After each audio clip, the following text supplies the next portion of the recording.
Hey, so no fancy intro for this one.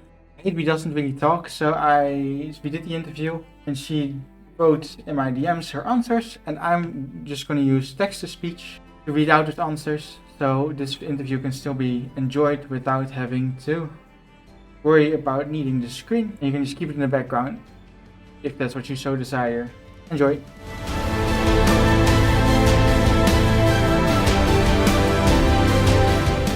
Alright, so, hey B, hello. Why don't you tell everyone a little bit about who you are, your history with politics and war, and your entire shtick, so to speak. Howdy.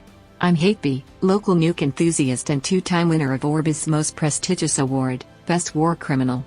I started playing back in 2018, but only got into the gov side of things around mid-2019. I spent a lot of my early years in Camelot and later Ampersand, mostly doing internal affairs stuff. At the tail end of 2021 I made the leap to piracy and joined arrgh. Not content with doing the same as everyone else, my gimmick has been nuking and missiling people, usually with no cause or payment, ever since. I'll say, I actually did not know. You only joined arrgh at the tail end of 2021. I feel like you have been there a lot longer. 1,266 days and counting. I never checked that. See if it actually shows up on the... Yeah, it does show. Guess I'm just ill-informed. Can you go a little into depth about the strategy you employ to be able to continuously nuke people without having to worry about blockades and and getting cycled and all that stuff? I believe you are in the continent of Africa for a specific reason. Yep, exactly right. The nuke build is the key to being able to do what I do. The basics are simple, but a good nuke build can get pretty complicated. On the surface level, you just need to switch to Africa so you can make aluminium, gas and uranium in-house. With enough cities you can get your production high enough to always be able to afford nukes, regardless of how long someone tries to blockade you. You generally want to employ a bit of commerce and civil as well. While most people think commerce at extremely low infra levels is useless, every little bit of income helps when trying to afford 2 nukes and 3 missiles a day. A few other things like managing improvement upkeep, running wind instead of nuclear, and even utilizing 1/0/0/1 MMR to save on slots are all important to making an optimized nuke build. I could, and have, go on about it for a few more paragraphs, but I'll save y'all the pleasure. I've actually had this discussion with many people some people in my alliance when we were charting during a Lost War, I mean. And we were discussing about the infra levels that we should be running. At some point it becomes not worth the money you're spending on infrastructure to get that little bit of extra income to be able to maintain turreting. I see you're running 600 infra around that in all your cities at the moment, with 500, 600, something along those lines. Is that what you usually run? Also, while you're typing this, I've noticed that the amount of people that swap to nuke turret builds in a Lost War, virtually none. I've fought both Rose and Singularity who did that. They both did not swap. I can't necessarily speak to other city counts, but around the high 30s to low 40s range, I currently recommend 650 for a smooth, pain-free turreting experience. This has evolved a little over time for me. When I first started I ran 600, but ended up going down to 500 for a good couple years to save on rebuild costs. After the removal of rewarded ads, the lack of people playing away games and the added costs of a second nuke a day, I've bumped it to 650. This gives you a nice, healthy stream of cash while keeping your net damage high. Early on you'll most likely be making more money than you need, which you can use to rebuild your infra mid-war to save 500 or 600. Doing mini rebuilds with your excess cash keeps your flow consistently high through multiple rounds and prevents it from being looted. As for other people running nuke builds, yeah, I'm disappointed that so few people opt to use them in losing wars. Even a mediocre one can be used with minimal slots and makes the turreting process much easier. That makes sense, thanks for the response on that. And yeah, rewarded ads, the shame those are gone, but now with the extra million from day change, hopefully they'll be a bit better. I'll also say the prices of resources right now is absurd, so I hope that that will go down, because it's crazy. It better go down. The 3M login bonus is very helpful, yeah. Especially for double nuking, keeping your bonus maxed is mandatory. Oh yeah, I have quite the experience with keeping my bonus maxed. I may still be on that streak. I actually think you probably are on that streak too. 660 here. Yeah, let's continue on. Anyway. How would you say the demand has been for nuke contracts? Is it like a situation where you usually have someone to hit? Or are there big periods of time where there's no demand and you're essentially unable to profit from them? Definitely the latter. People have this idea that I'm always being paid, to the point where my usual random nuke targets will ask me who paid me to hit them. I'd say nuke contracts come in waves. I'll get several in a row, maybe even a month-long package deal, then there'll be a big drought. Naturally, global wars are the worst time for contracts since people are already fighting and burning infra. I do notice an uptick in requests for nuke contracts while we do our events. Unfortunately, we can't fulfill these ones since we're in the middle of hitting our target. Like they're trolling you. Yeah, I figured that it was probably gonna be the latter, like you said. So I'll say I'm surprised kind of that it happens at all. It just doesn't seem worth the risk to me personally. But hey, if you can make a business out of it still, I mean, I don't see why you won't. Because people do apparently hold enough grudges to still hire you. It is just pixels at the end of the day, so... I think if my memory serves, I've had at least 7 different month-long contracts against alliances. So there's definitely a demand for them. I think it's mostly just for me though. Trust is extremely important in the nuke business. The first question people will ask you is, will you tell anyone about this? Month-long contract, jeez. No, that's also what I'm thinking. That's why also like when people are like... I actually had, funnily enough, I had someone come to me and like... I don't know why they went to me, but they said they wanted to also start nuking people with their alliance, and I was like... and they're like, do you think that'll work? And I was like, well, it's up to you to try, but I don't think it'll work because everyone just goes to hatebi for nukes. Certain alliances have found out what happens if you don't, I think. With, yeah, I won't name names, but I think you know what I'm talking about. Which actually segues quite nice into this following question, because by doing the thing you've been doing, just so nuking people for contracts or just because they have high infra, I do assume you've received your fair share of salty messages or unhappy customers, so to speak, who've been on the receiving end of those nukes. Are there any that have stood out over the years, whether they were just funny or maybe they stood out for another reason? Or have they been kind of tame? We actually have a dedicated salt posting channel in the arrgh Discord, of which I was a frequent contributor. I don't get as many nowadays, but there's definitely been a lot of all-timers. I think my personal favorite was Flavy giving me the annoying parasite award, which lives rent-free in my head ever since. Let me check my file for some good ones, just a sec. Okay, let me read some of them. First one already. And with the flag too, and it's like...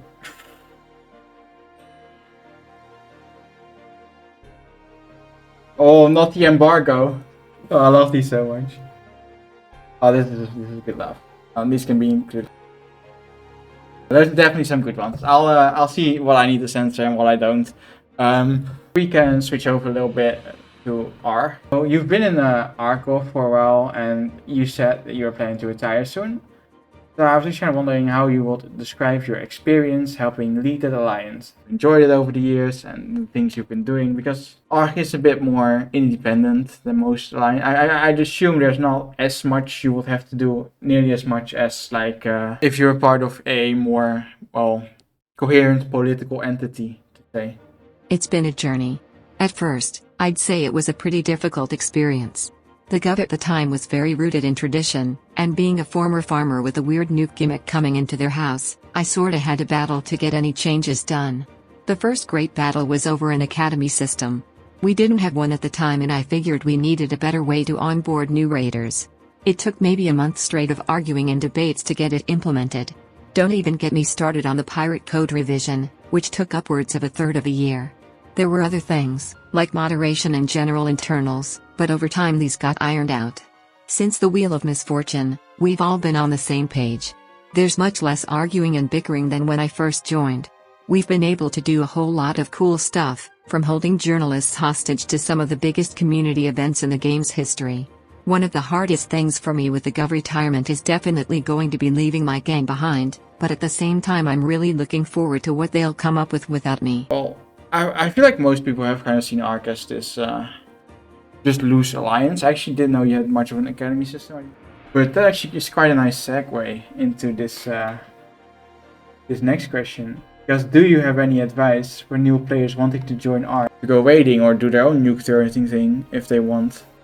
For aspiring pirates, my number one piece of advice, and something I mention in every interview with an applicant, is to take the good with the bad. We see quite a few people who are awesome raiders, but only when things are going smoothly. The second they get countered, out comes the temper tantrum. Immediately they'll come down to the old coordination channel and beg for people to bail them out. So while these people might be good as raiders, they don't stand a chance in hell at being a pirate. The pirates that make it big and get their names out there know how to take one on the chin. For people looking to nuke turret, like I said before, you've really gotta get into it for the love of the game rather than the hope of striking it rich. If money is what you're after, both farming and traditional raiding. With nuking, you've gotta be in it for the chaos. As far as practical advice goes, I definitely recommend farming first.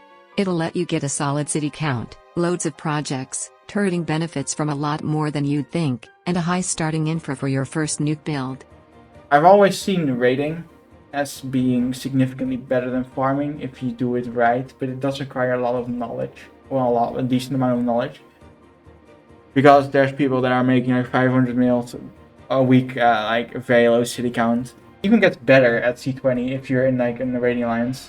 It's just that it's a lot of effort, and not a lot of people do it for that reason particularly. I could have a whole ass discussion about how raiding is both the best thing you can be doing and the worst thing you can be doing in this game, but that's a topic for another day. I didn't know if turreting or farming would have been making more, so it's quite interesting to hear you say that farming is probably better than turreting, but I guess that just has to do with like you said, the preparation that turreting requires and the lack of contracts at certain points in time. Raiding is good too, especially for money. With farming, you just have that high infra value, which lets you stack loads of projects and build the real top-notch nuke build when the time comes. For most people, you do also have to watch out for burnout. Raiding for a prolonged period of time and then switching to turreting might not last too long unless you are really built different. Oh, definitely. I personally burn out a lot with raiding as well. Yeah, that's a fair point.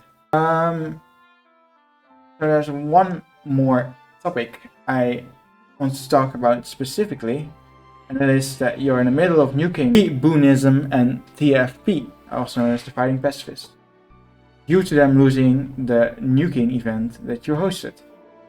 How have you experienced hosting the event and seeing all the responses from people in the community? I've seen mostly positive responses, but there has been some criticism, I'll say, or just some disdain, albeit not much. The nuke events are simultaneously my absolute favorite thing to do, but also one of the biggest stress factors. I talked about the creation of this one a lot in the behind the scenes doc linked in the results post, but I've actually been working on this event since November. A lot of planning goes into these things. I honestly take them way too seriously, haha. As for how it's gone, I'd say it was a pretty big success. Participation was very high for all 3 rounds. The first round's poll received 663 votes, with every team managing to balance their scores decently well. The second round received 386 valid submissions. I believe it actually hit the top 15 for threads with the most replies, at least in the Alliance Affairs section. The third and final round exceeded my expectations the most, with virtually everyone getting a perfect or near perfect score. I think as far as things I'd change go, the number one thing I do is ban AI images. In the first draft they actually deducted points from your team, but someone I was hoping to work with convinced me to allow them. Looking through the responses we got, I think my gut instinct had the right idea, haha. With round 3, I think we could have done something with applicants. Demoting people who didn't switch their flags was allowed since I figured it'd be a niche strategy only a few alliances willing to take the risk would use, though it ended up being a little more widespread than I thought. Alliances were also much better at getting people to switch their flags than I expected, so it ended up being a little bit too pay to win for my liking. Still, I consider the event to be a pretty big success. I've had a lot of positive feedback, with almost everyone saying they had a lot of fun. One thing I do is ban AI images. Yeah, I was actually kind of wondering about that because you You specifically said it was okay, which I was kind of like, oh, I don't know how that one, Chief. Almost everyone had a lot of fun except Weebunism and DFP. I'm sure they don't mind. I'm sure they're able to understand. But yeah, I've also seen mostly positive responses, at least in public. People enjoyed the event, so I think it was, from my point of view, I think it was done pretty damn well. The last question for me, actually. Are you able to give away anything? What the future may hold now that you're retiring from our government? Will you be taking more of a backseat in general, or will we see some more from you? Yeah, I can give a bit of a sneak preview of my plans. These will be announced in a forum post once our event ends, but I plan on doing a hatebi world tour. I'll be taking a year off to join a bunch of different alliances, and then return to my usual nuking shenanigans after a year of touring the globe. In my 3.5 years of nuking, I've had more alliances than I can count try to poach me, so I figured I'd give them a chance to experience a little bit of hatebi in their life. I also plan on using all of the money I make farming for some kind of game show or other event. Not 100% sure how I'll do it, but it'll be very different than the events you've seen from me so far. Instead of people competing to not get nuked, I'd like to have an obscenely large cash prize on offer. Intriguing. I actually kind of figured you were taking a backseat, but breaking news. I think that's a very fun idea. That sums up a pretty good response to that question. I look forward to it. Anything else maybe that you would like to mention or briefly talk about before we finish up this interview? Maybe a couple things, but I've got to save some stuff for surprises down the road. Hee. Thank you for having me on. It's been a lot of fun. Stay rad, Orbis. Thanks so much for doing this interview, taking the time. Yeah, I really appreciate it. And I think your responses have been great.